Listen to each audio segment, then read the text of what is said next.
Gas के 1 मोल में इतने हैं, 2 मोल में कितने होंगे, मल्टीप्लाई कर लो। तो वैल्यूज फिक्स है। ऐसे 1 मोल किसी भी स्पीशीज के लिए किसके इक्वल होता है। जैसे कई बच्चों को फॉर्मूला डिफिकल्ट लगते हैं, उनके लिए यूनिटरी मेथड बहुत आसानी से काम करता है। अगर मैं कहूँ इतने एटम्स, मतलब Na एटम्स की बात की जा रही है। अब मैं स्टार्ट करने जा रही हूँ with the most important topic, जिसका नाम है मोल कॉन्सेप्ट। तो मोल कॉन्सेप्ट को आप 2 तरीके से पढ़ सकते हैं। पहली बात मैं आपको बताती हूँ, there are बेटा 2 ways to study mole concept. 2 तरीके हैं मोल कॉन्सेप्ट को समझने के। वो 2 तरीके आपके पास आता है भाई। पहला है यूनिटरी मेथड। आप यूनिटरी मेथड, जो बेसिक मैथ्स वाला मेथड है, मैथमेटिकल मेथड है, उसका इस्तेमाल कीजिए। और एल्स बेटा आप डायरेक्ट फॉर्मूलाज भी लगा के कर सकते हैं।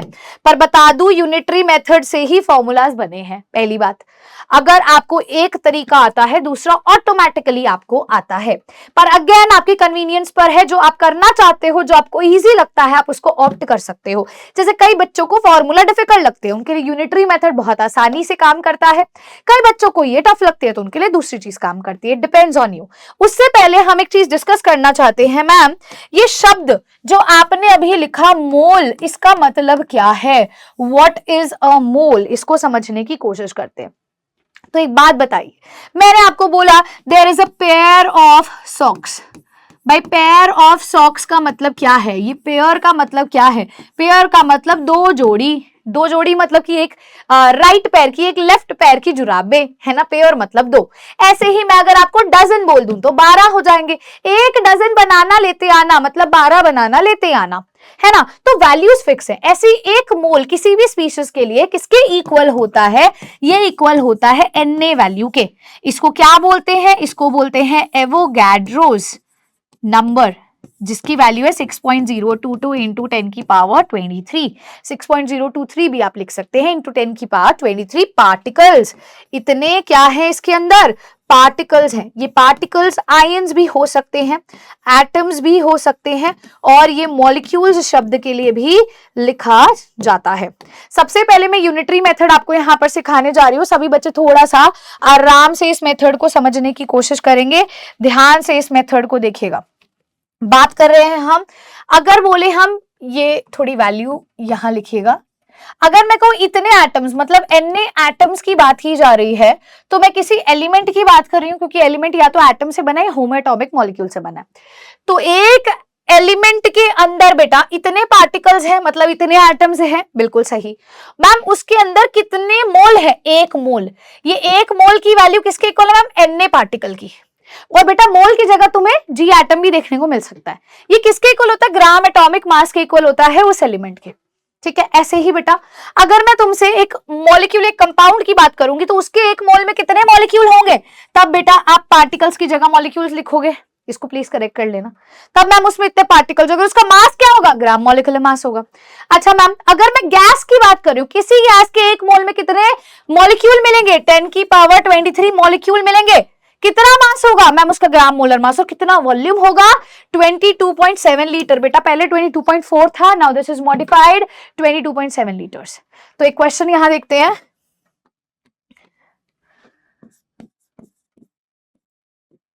How many molecules are present in 2 moles of gas A? Gas A के 2 मोल में कितने मॉलिक्यूल हैं? तो मैम 1 मोल के अंदर इतने मॉलिक्यूल हैं। मैम 1 मोल के अंदर Na मॉलिक्यूल है। 2 में कितने होंगे? 2 Na हो जाएंगे। मल्टीप्लाई कर लो। गैस के 1 मोल में इतने हैं, 2 मोल में कितने होंगे? मल्टीप्लाई कर लो। ठीक है। ऐसे ही बेटा फॉर्मूलाज की बात करती हूं, तो फॉर्मूलाज भी बता देती हूं, देन क्वेश्चंस करेंगे। तो आप जो मेथड आपको इजी लगे आप कर सकते हो। देखिएगा, मोल क्या है? अमाउंट ऑफ सब्सटेंस जो कि क्या कंटेन करता है? कुछ एंटाइटीज यानी कि एटम्स, मॉलिक्यूल्स, आयंस कंटेन करता है, जितने की 12 ग्राम ऑफ कार्बन 12 आइसोटोप में है, यानी कि Na वैल्यू कंटेन करता है। एवोगैड्रोस वैल्यू हमारे पार्टिकल्स की कंटेन करता है। 3 बेसिक फॉर्मूला मोल्स के जो आपको यूज करने हैं। पहला, जो यहाँ पे आप देख रहे हो, मैंने एक रिलेशनशिप बेटा आपको मोल और मास के बीच में दिया है। तो अगर आपको मास दिया हो, मोल निकालने को दे दे। पहला क्या दिया हो भाई? मास गिवन हो, व्हेन मास इज गिवन, जब आपको मास दिया हो, मोल पूछे है ना, या बेटा मोल दिया हो, मास पूछे, इनमें से कुछ भी दे सकता है, तो बेटा उस केस में कुछ भी नहीं करना, very simple. Number of moles equal होता है गिवन मास बाय में बेटा डिवाइडेड बाय में उसके मॉलिक्यूलर मास के। इस तरीके से आप नंबर ऑफ मोल्स निकालते हो, ठीक है। अच्छा, एक चीज याद रखना, मोल की जो यूनिट है उसको जब लिखते हो तो वो MOL करके लिखते हो, ई नहीं लगता। अच्छा, दूसरा फॉर्मूला, पहला फॉर्मूला रिलेट कर पाए मैम, कोई किसी भी सब्सटेंस के मोल दिए हैं, मास पूछा है, ठीक है। दूसरी बेटा मोल दिए हैं, तुमसे मॉलिक्यूल पूछा है। अगर मान लो कंपाउंड है तो मॉलिक्यूल पूछेगा, गैस है तो मॉलिक्यूल पूछेगा या एटम पूछेगा, अगर कोई एलिमेंट है तो उसके लिए एटम पूछेगा। तो अगर बेटा आपको मोल दिया है, मॉलिक्यूल पूछ रहा है, या मॉलिक्यूल दिया है और मोल्स पूछ रहा है, एक ही बात है, ध्यान से देखिएगा। इस केस के अंदर बेटा नंबर ऑफ मोल्स इक्वल होते हैं आपके गिवन मॉलिक्यूल्स के। यहां पे बेटा मैं पार्टिकल्स शब्द क्यों नहीं यूज कर रही वो अभी मैं आपको समझाऊंगी। डिवाइडेड बाय में Na बेटा एवोगैड्रोस नंबर, Na की वैल्यू 6.022 इंटू 10 की पावर बेटे 23 आपके पास आ जाएगी, ठीक है। अब बेटा यहां पे मैंने क्यों सिर्फ मॉलिक्यूल की बात करी, कभी आपसे पूछ ले नंबर ऑफ एटम निकालो, कभी आपसे पूछ ले इलेक्ट्रॉन निकालो, प्रोटॉन निकालो, न्यूट्रॉन निकालो, कैसे निकालोगे बेटा, जो भी आपके नंबर ऑफ मॉलिक्यूल्स आएंगे यहां से, या आप इसको गिवन मॉलिक्यूल्स कह सकते हो बेटा, इसको किससे मल्टीप्लाई किया जाता है, उस टोटल वैल्यू से, मतलब एटॉमिसिटी, एटम्स के केस में क्या है एटॉमिसिटी, या आप टोटल प्रोटॉन कितने हैं, न्यूट्रॉन कितने हैं, इलेक्ट्रॉन, उससे मल्टीप्लाई करोगे तो बेटा आपके पास टोटल नंबर ऑफ एटम्स आ जाते हैं। तीसरा फॉर्मूला क्या है, वॉल्यूम दिया गया है मैम, वॉल्यूम दे दिया गया है, नंबर ऑफ मोल्स निकालिए, या वॉल्यूम नहीं किया तो वॉल्यूम नहीं दिया, मोल्स दे दिए निकालिए, तो बेटा नंबर ऑफ मोल्स होता है गिवन वॉल्यूम डिवाइडेड बाय में 22.7 लीटर्स। अब आपको पहले बता रही हूँ, पहले 22.4 लेते थे, अब 22.7 लेते हैं।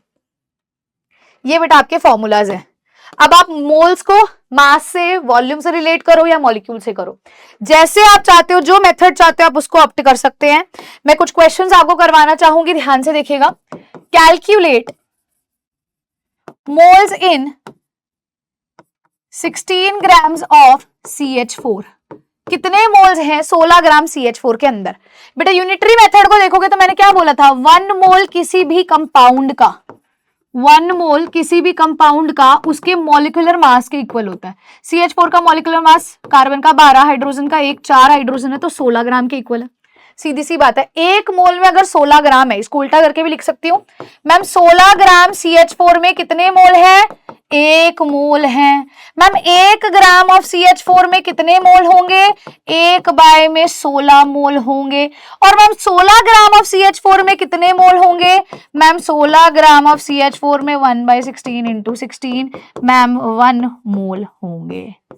कितने मोल होंगे, 1 मोल होंगे। इसी क्वेश्चन को थोड़ा सा और ट्विस्ट कर देते हैं, मैंने यहीं पे तुम्हें दे दिया, calculate number of moles in 32 grams of CH4, unitary method को ही देखना, 32 ग्राम दे दिया इस बारी, तो तुम क्या बोलोगे मैम, मैम 1 मोल अगर किसी कंपाउंड का है ऑफ माय कंपाउंड CH4 के 1 मोल में ये मॉलिक्यूलर मास के इसके इक्वल होता है। अभी मैम आपने ये यूनिटरी मेथड बताया था भी किसी भी एक कंपाउंड का 1 मोल उसके ग्राम मोलर मास के इक्वल होता है, तो हमने यार यहाँ ग्राम मोलर मास ले लिया।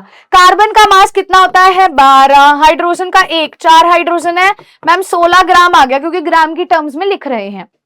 अब उल्टा करके लिख लू मैम, 16 ग्राम ऑफ CH4 में कितने मोल हैं, 1 मोल है। 1 ग्राम में कितने होंगे, 1/16 मोल होंगे।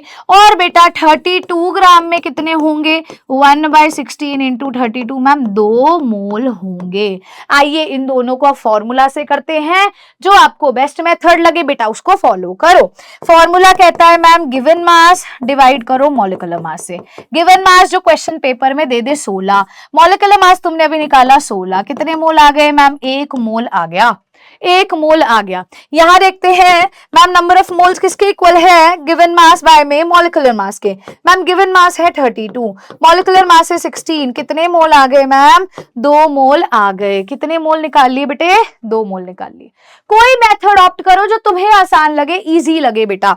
आइए बेटा, मास से अगर क्वेश्चन हो गया है तो अगला क्वेश्चन करते हैं, कैलकुलेट नंबर ऑफ मॉलिक्यूल्स, ध्यान से सुनिएगा, इन 32 grams of CH4। Same question में बेटा 32 ग्राम्स ऑफ CH4 में मॉलिक्यूल्स निकालिए। तो मैम मुझे पता है नंबर ऑफ मोल्स होता है नंबर ऑफ मॉलिक्यूल्स बाय में एवोगैड्रो नंबर, और यही इक्वल होता है गिवन मास बाय में मॉलिक्यूलर मास के, अगर आप फॉर्मूला को रिलेट करते हो तो। बेटा नंबर ऑफ मॉलिक्यूल्स तो मुझे निकालने हैं, हाँ जी मैम, ये तो आपको निकालने ही है। डिवाइडेड बाय बेटा Na की वैल्यू कितनी है, 6.022 इंटू 10 की पावर 23। मैम ये किसके इक्वल है, गिवन मास है 32, मॉलिक्यूलर मास अभी 16 निकाला, क्रॉस मल्टीप्लाई करते हैं मैम, ये तो 2 पे कट हो गया, क्रॉस मल्टीप्लाई करें। चलो बेटा नंबर ऑफ मॉलिक्यूल्स कितने आएंगे मैम, ये आ जाएंगे 12.044 इंटू 10 की पावर 23, क्रॉस मल्टीप्लाई करेंगे तो समझ आई कहानी।